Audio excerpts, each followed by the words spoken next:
Hi. I don't know if I'm making it onto the camera at the moment. I'm dead tired, dead beat. I have just had enough kind of thing of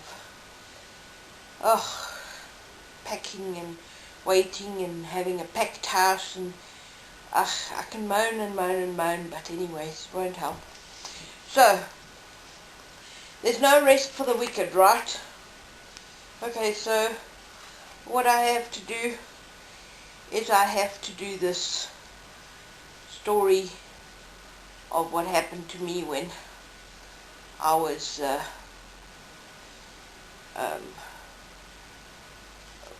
after I had my son and gave him up for adoption. I was lying in my bed in Rhodes' house in Doornfontein, and it was a girls' hostel, and I was lying in my bed, and I was tired, just given birth, and I was about 2 days out of hospital, and anyway, it was dusk, and there was a little light that I noticed. It was like a pinpoint of light, and in fact it was right in front of me, and it started getting bigger and bigger and bigger until I could see into the light, it was like a tunnel of light, like the pupil of someone's eye. If you're looking through someone's eye, and they're coming in, you can actually start to see what they see, Anyway, so through God's eye, which is what I eventually decided it was, I was able to see Jesus, Joseph, and Mary. Now, how I knew it was them is because of mental telepathy. I mean, geez, there are so many NDE's accounts, and mental telepathy seems to be the whole thing, Here on earth, it's schizophrenia, voices in your head, deal with it, But in heaven, you don't need to open your mouth, basically. Anyway, so I see Joseph, Jesus, and Mary, and God says to me, "What do you want?" I said, "Well, I want to stay young like that forever," because they were beautiful. I mean, it's just breathtaking. It's, I just wanted to cry and laugh, and I went through all sorts of emotions and everything like that, and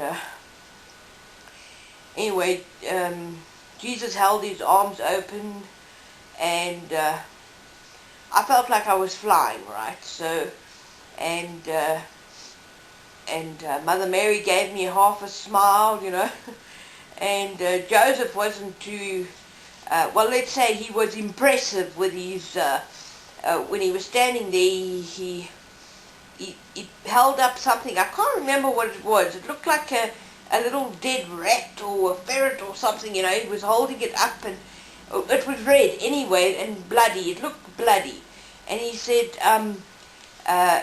well, not he said, well, I thought it was him, but it must be God who said, "Paint me for 2 years or you are this." Alright, so anyway, that was the one part, and then I went flying with him some more, and I saw an old man of 40,000 years old, and he was being carried on a stretcher, and there were a group of people at one point. There was a lady at one point. I did it in a painting. If you go to southafricanartist.com, you'll find those paintings where I tried to show what happened. It's not easy. And people who have had weird experiences in life will tell you that it's not just have the experience and tell. You can't do that, because people are not going to believe you. That I tried. I mean, I had this experience in 1986, and I was taken into Sterkfontein for the second time, and I tried to tell them about the whole thing, everything that had happened to me, and they just said to me it's hallucination. Anyway, well, besides all that, it doesn't matter now. I believe what I believe, they believe what they believe. I take the medicine on earth. One day I'll be free of all that shit. Sorry, I don't mean to swear. Anyway, So I see heaven with God. It's just beautiful. It's wonderful, and I find myself back in my body, and all I want to do is tell somebody. All I want to do. But me, I'm just human. Since I'd been 10 years old when I was saved at a church in King Williamstown, South Africa, I prayed every day. Please God, just show me a vision of eternity. Please, please, I won't tell anyone. Of course, the minute I see this, I'm 21 or 22, I think I'm 22 when I see the vision. I want to tell someone. Now I'm in a girls' hostel, so I get up off the bed and I open my bedroom door, and I see a girl coming down the passage. I think her name was Joan. And I thought, I'm going to tell Joan. And immediately I was struck down, basically. Anyway, so I was all cramped and broken, and I couldn't move. They took me to a hospital. They gave me an injection in the hospital. And, well, the doctor said to me, stop acting, but I wasn't acting. I couldn't move. I was stuck in a kind of a broken fetal position.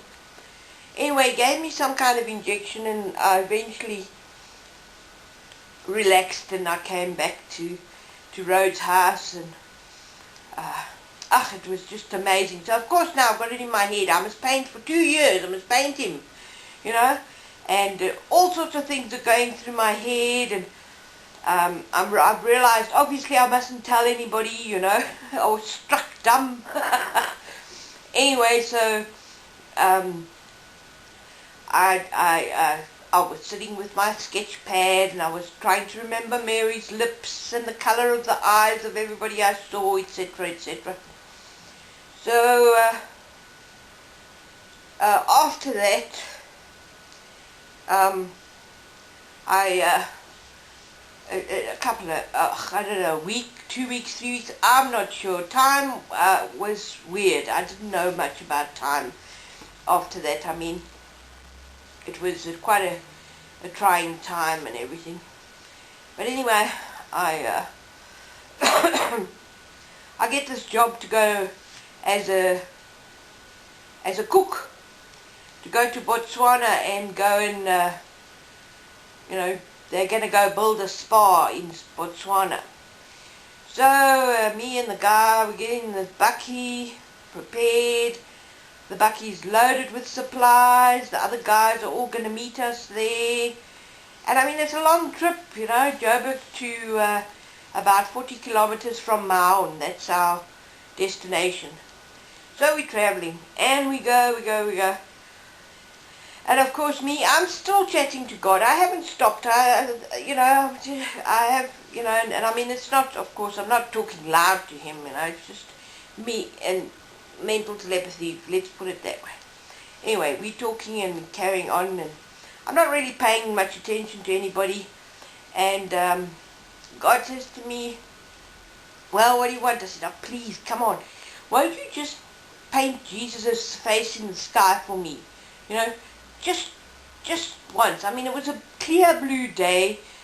We'd already hit a dust road somewhere, and anyway, we were rumbling along, and all of a sudden I saw this white cloud come sort of scudding by. It was the only cloud in the sky, and whew, it was you can't describe it. Suddenly there was Jesus' face in the sky. It was beautiful. It was really. Now Jesus, when I saw him in the vision, totally handsome, I tell you. Blow me over, Anyway, so this beautiful face in the sky, painted with the clouds. Anyway, I've got it, so I'm totally over the moon. I said to him, you must sign it, That's what I said to him. Anyway, so I said to the guy, I said to him, listen, I think I must drive. For some crazy reason, I must drive.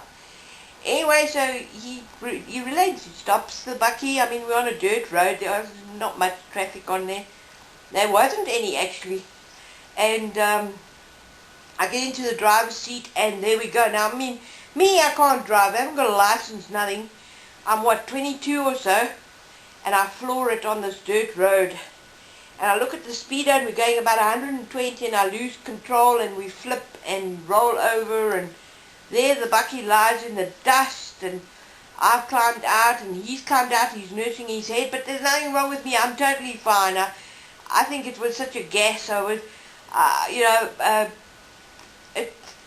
I just rolled with the bakkie. It was like weird. But anyways, I realized the gravity, we've lost all the tomatoes, all the eggs, and, some supplies, and blah, blah. And of course he's visibly upset because now we're stuck. We haven't got nothing. There's no cars coming for miles and miles. It's flat terrain and no civilization. You can't see a farmhouse for miles. Anyway, we just sat there, and I mean, I didn't have much to say. We just sat there. Is there somebody here? Oh no. Anyway, so we're sitting there. Eventually a truck comes by and helps us and gets us going. Let me just see if this camera is still working. Oh, no.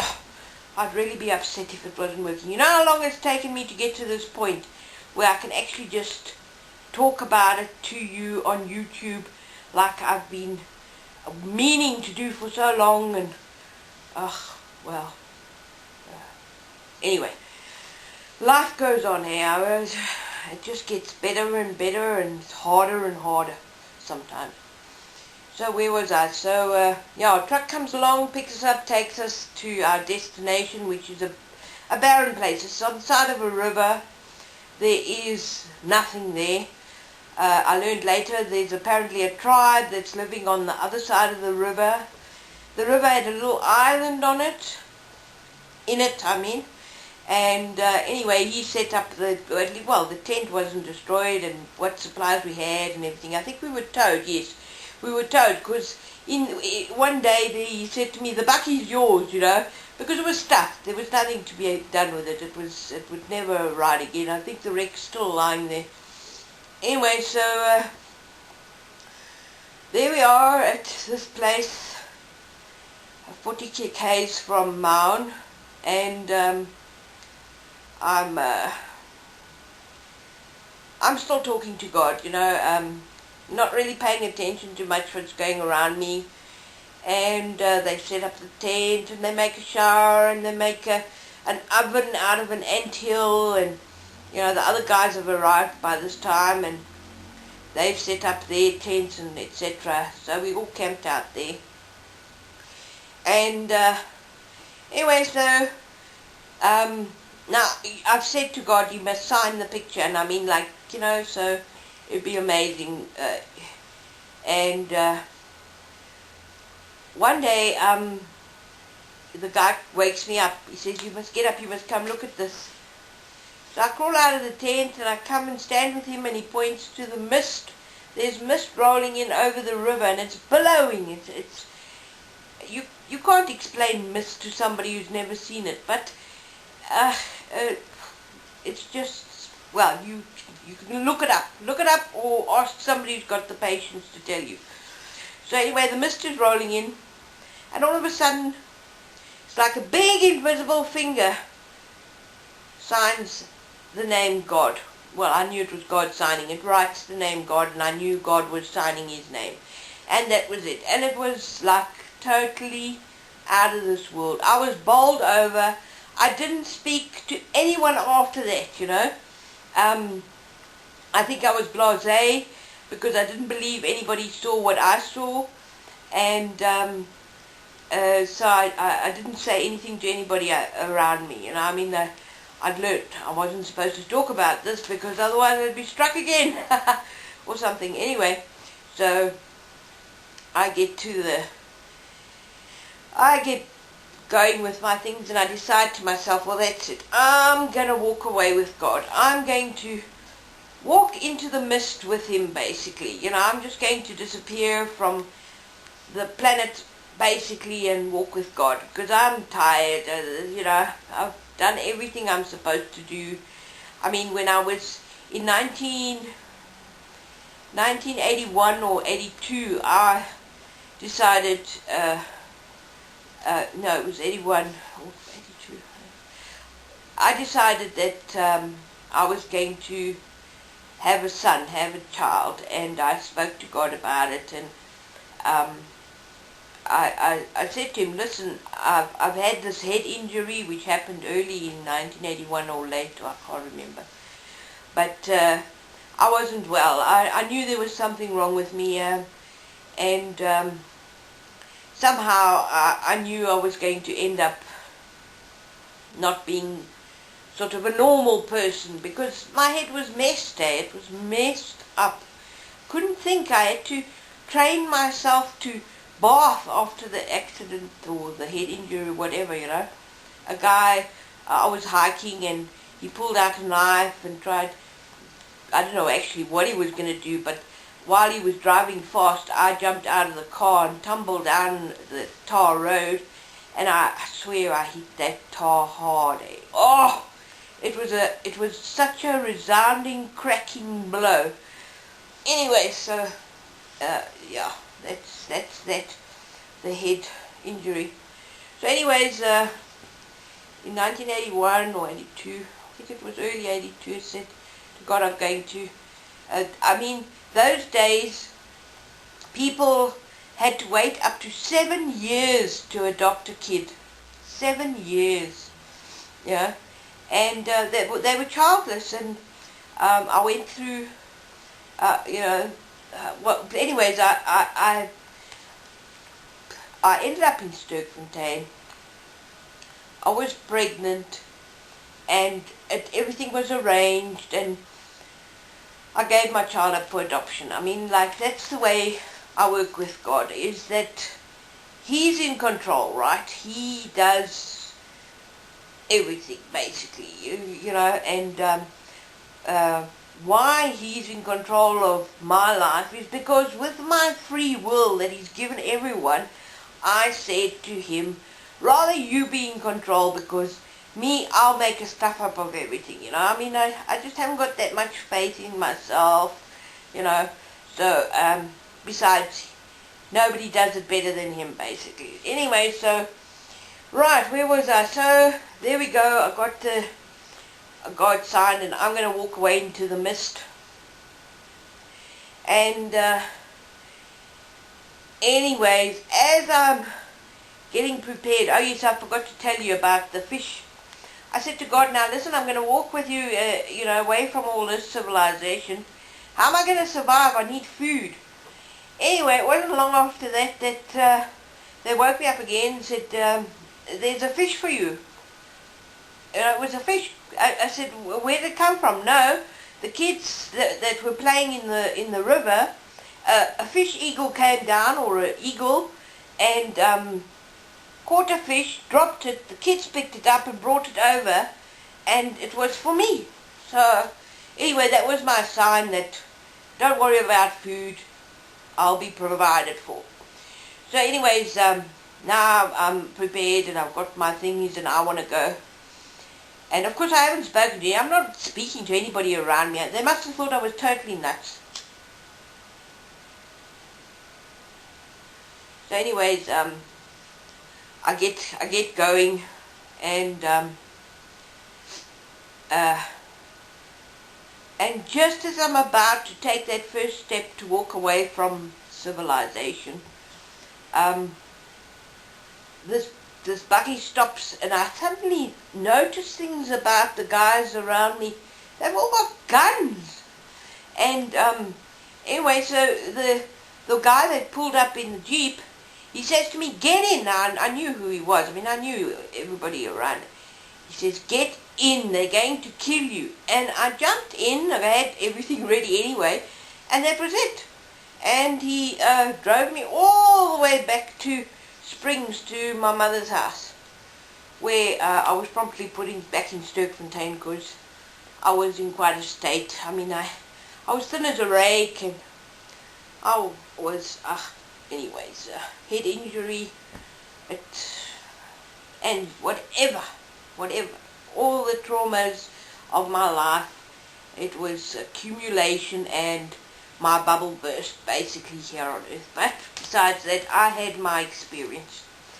So that was it. It was amazing. I did try to paint. Oh, what a job. You think doing a video on YouTube about a strange experience is easy? You try and do what I had to do. I couldn't do it. I was thwarted from one end of the world to the other. I couldn't get going, and anyways, eventually I did get paintings done, and I put them I gave them away. I gave most of my paintings away, and anyway, they're on SouthAfricanArtist.com. You'll find them there. I tried to paint what I saw. I mean, so you know, and the thing is, being a mental patient is the thing I lost when I was diagnosed, when everything happened, when I think I was 20, when I was first diagnosed, or 21. I can't remember. When I was first diagnosed, you know, I mean, I was locked up. It was horrific. I was stripped of, what's the word I'm looking for? Of my very being. It's like nobody would ever believe anything I said again, you know. What is the word I'm looking? My integrity. It was gone. You know, when somebody says that person's mad, you avoid them. I mean, you know, you don't want to talk to them. You don't want to know them. And I mean, I couldn't get a job properly. I lost touch with it. I mean, the computers had sort of started becoming an office thing, you know, word processing and all that. And I had a word processing course, and I did try to get back in the industry, but with the medication and the trauma and everything that I'd experienced and giving up my child for adoption, it was kind of hard. Anyways, oh, sorry, I've got a nose. I'm not feeling well. Just miserable I am. My house, it's a mess. I'm waiting for my husband to move all his stuff to his new premises, because, you know, his business has moved to a new premises. Well, he's busy moving stuff now, but it's been like since November 2013, and I mean, what's it today? Today is the 10th of April 2014, and I haven't been able to do anything creative really, paint or write or sing or anything, you know. So ek voel verkramp, you know. I mean, I feel like, you know, I'm cramped. I can't express myself. Anyway, so I know I have to do this video. Let me see if it's still working. Oh, thank goodness the battery's holding. Alright, so I don't even know if you can see me. I don't know. But anyways, so yeah, and that's my story, and I'm sticking to it, to quote my mom-in-law, you know. I don't know what else to tell you. There's been strange things have happened, like a wormhole. Oh, you know what a wormhole is? I mean, like it's like another dimension. I was sitting in my studio, well, when it was a studio, now it's a storeroom, but when I was sitting there and I was busy working on the computer, and suddenly the wall disappeared, and I could see what was on the other side of the wall. I could see the carports, the car, everything. The whole wall disappeared. It was weird. Anyway, that's the wormhole here. But anyway, I don't know. It's as I say. I've lost my credibility, that's the word, not integrity, my credibility. And I've grown so used to it now. I've been able to admit, when you can admit something, that's more than halfway to sorting out a problem. So anyway, I mean, I admitted I had a drug problem, I admitted I had a drinking problem, I had a sexual problem, I had a, what else, gambling problem. Now I've sorted that out. I smoke when the thing lights. I smoke, but I've given up gambling. If I feel the urge to gamble, I've got a game on my computer. I don't use real money, and there I get the feeling that I'm addicted to, which is that feeling of winning. Hey, look, I won $10 million, or whatever. It's just the feeling that I'm addicted to, not the sense of money, but in real life, if you're addicted to gambling and you start spending real money, it can be, it's horrible. And alcohol, I gave that up. I became a bar lady. I mean, like, here I am out of Sturkfontein, can't get a job in Sturkfontein. I realized, I've got to do something, because I mean, they woke me up.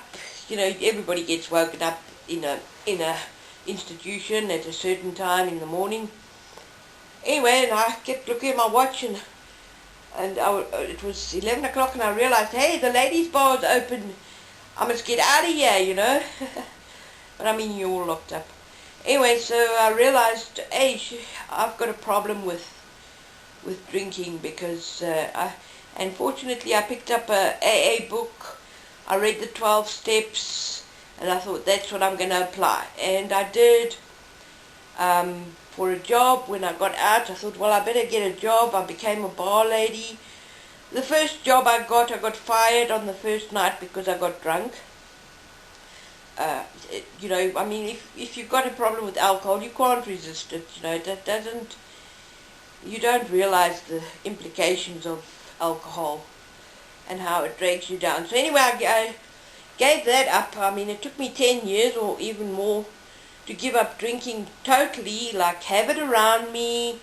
I mean, in a bar, it's all around you, And I fell down a couple of times, fell off the wagon. But I managed to stand tall and not need alcohol ever again in my life.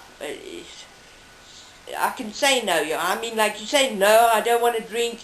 You're in a bar, and they all call you stupid. Hey, what's wrong with you? Have a drink, You're rushed with water, Coke, Anyway, so, and I gave up drugs. I wasn't heavy into drugs. I smoked marijuana, and took a little bit of acid at some point.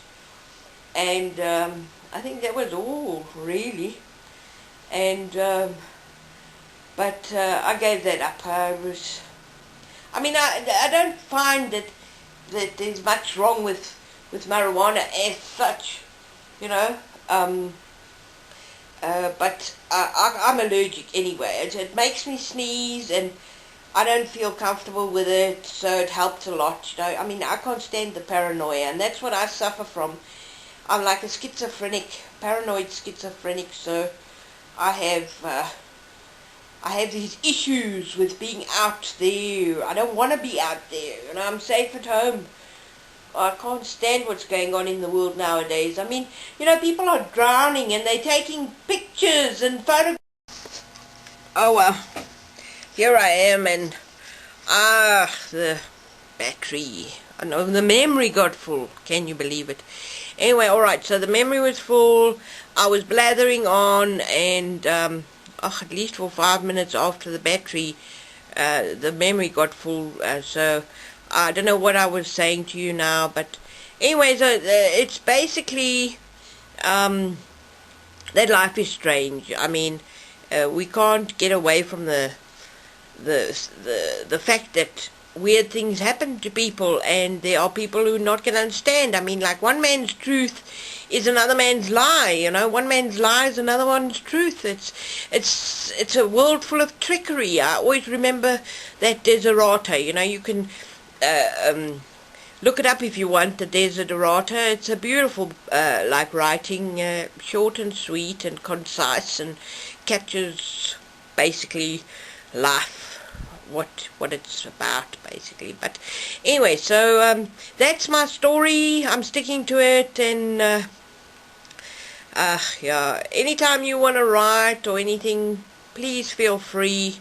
Got plenty of time, not much energy, but plenty of time, so I'll try. I hope I got plenty of time. Well, I don't know. I mean, it'd be nice to go home. I mean, we all want to go home, eh? Away from this rat race. So there you go. That's my story. Sorry the memory got full and you missed half the conversation, but I hope it helps. I got strength from a lot of people that I watched on YouTube who had given their accounts of their NDEs and strange happenings and such. So thank you to all of you who did that, who wrote their story and did their story, and that, because it gave me the push I needed to do it. Yeah. Okay. Anyways, alright, so guys, have a good one, and be the best you can be. Alright then, cheers, bye.